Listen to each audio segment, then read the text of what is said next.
Good afternoon students. आज हम संस्कृत पढ़ेंगे।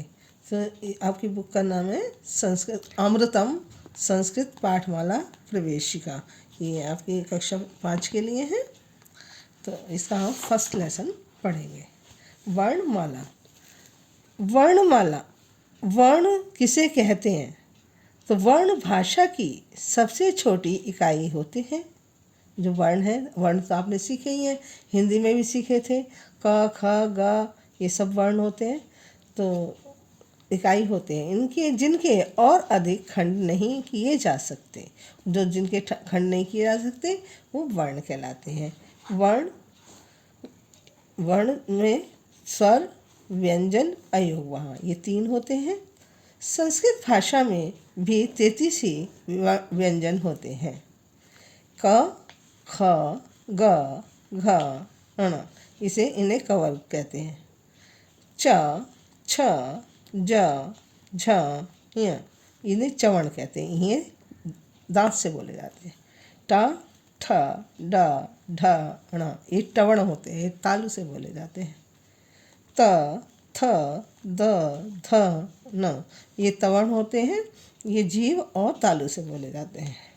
प फ व भ म ये पवर्ण होते हैं, ये होठ से बोले जाते हैं। य र ल व ये अंतस्थ होते हैं, जो अंदर कंठ से निकलते हैं।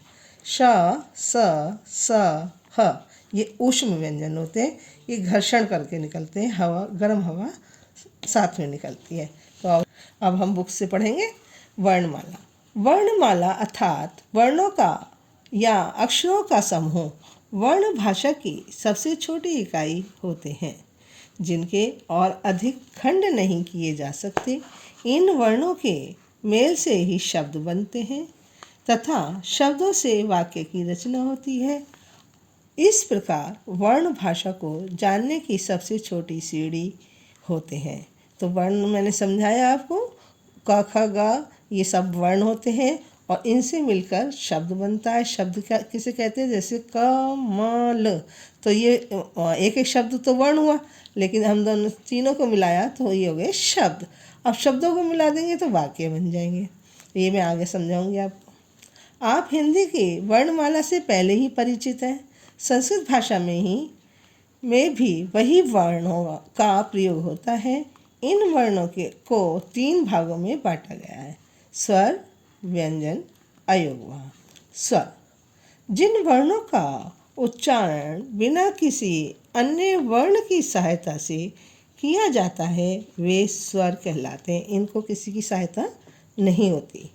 संस्कृत की वर्णमाला में 13 स्वर हैं, जैसे ए, आ, ई, उ, री, ल, ए, ऐ, ओ, औ। सेकंड है व्यंजन।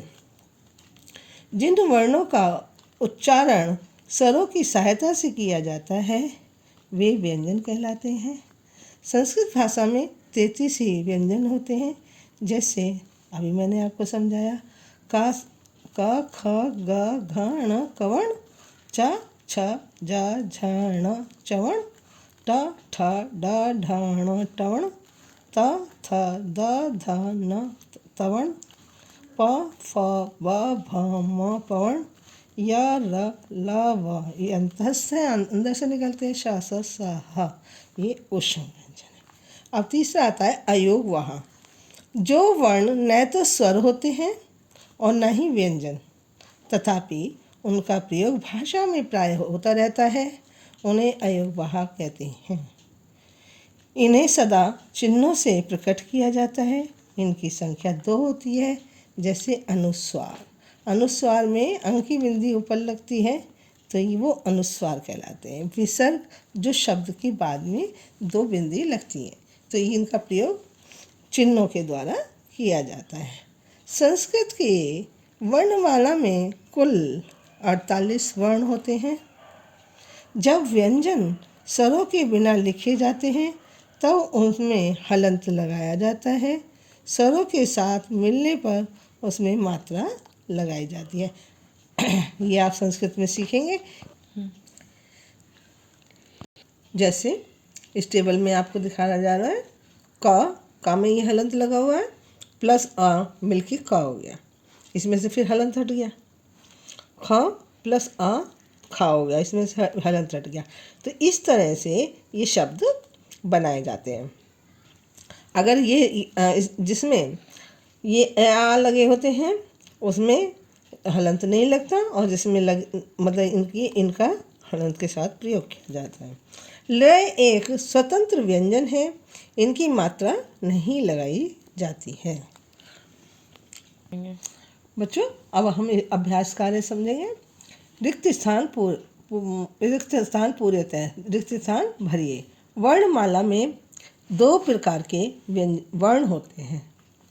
भाषा की सबसे छोटी इकाई वर्ण होती है। रे एक स्वर है। अनुस्वार तथा विसर्ग अयोगवाह कहलाते हैं। अयोगवाह सदा व्यंजनों पर मात्रा के रूप में लगाए जाते हैं। व्यंजन हमेशा स्वरों की सहायता से बोले जाते हैं। अब है स्वर तथा व्यंजन अलग कीजिए। अब यहाँ आपको टेबल दिया गया है, इसमें स्वर और व्यंजन दिए गए हैं, इनको आपको अलग करने हैं। मैंने आपको स्वर बताए, आ से अ तक के शब्द स्वर होते हैं और का से ह तक के शब्द व्यंजन होते हैं।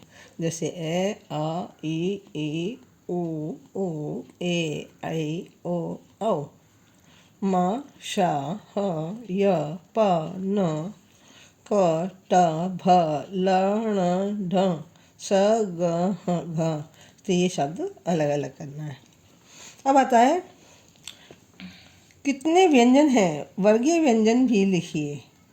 तो ये वर्गीय व्यंजन मैंने आपको बताया, पवर्ण, कवर्ण और टवर्ण, जो होड़ से बोले जाते हैं। जैसे प, फ, ब, भ, म।